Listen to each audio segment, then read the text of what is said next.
ಒಂದು ಕುಟುಂಬ ಅಂದಾಗ ಅಕ್ಕನಲ್ಲಿ ಆ ಕುಟುಂಬದಲ್ಲಿ ಒಂದು ರೂಪಾಂತರ ಆಗಿದೆ. ಅಕ್ಕನಿಗಾಗಿದೆ, ತಮ್ಮನಿಗಾಗಿದೆ. ಅವೆರಡು ಅವ್ರ ತಂದೆ ತಾಯಿಯಿಂದ ಅವ್ರಿಗೆ ಬಂದಿರೋದು.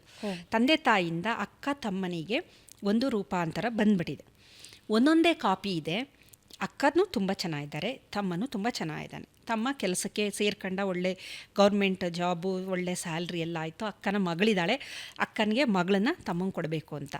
ಅಕ್ಕನಿಂದ ಅಕ್ಕನ ಮಗಳಿಗೆ ಈ ಒಂದು ಮ್ಯೂಟೇಷನ್ನು ಟ್ರಾನ್ಸ್ಫರ್ ಆಗಿದೆ. ಅವಳಿಗೂ ಒಂದೇ ಕಾಪಿ.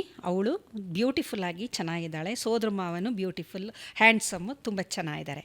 ಸೊ ಏನಾಯಿತು, ಈಗ ಸೋದರ ಮಾವನ ಮದುವೆ ಆದಾಗ ಈ ಕೆಲವೊಂದು ಕಾಪಿ ಇದೆ, ಈತನಲ್ಲೂ ಒಂದು ಕಾಪಿ ಇದೆ, 2 ಕಾಪಿ ಸೇರ್ಕಂತು.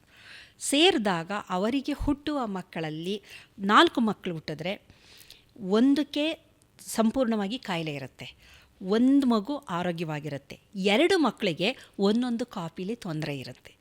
ನೋಡೋಕ್ಕೆ ಚೆನ್ನಾಗಿರ್ತಾರೆ. 3-4 ಮಕ್ಕಳಲ್ಲಿ 3 ಮಕ್ಕಳು ನೋಡೋಕ್ಕೆ ಮೇಲ್ನೋಟಕ್ಕೆ 3 ಜನ ಚೆನ್ನಾಗಿದ್ದಾರೆ, ಒಂದಕ್ಕೆ ಕಾಯಿಲೆ.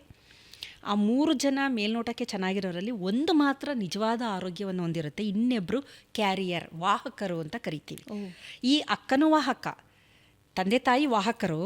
ಸೊ 4 ಮಕ್ಕಳಲ್ಲಿ ಒಂದು ನಾರ್ಮಲ್ಲು, ಒಂದು ಅಬ್ನಾರ್ಮಲ್, 2 ವಾಹಕರು.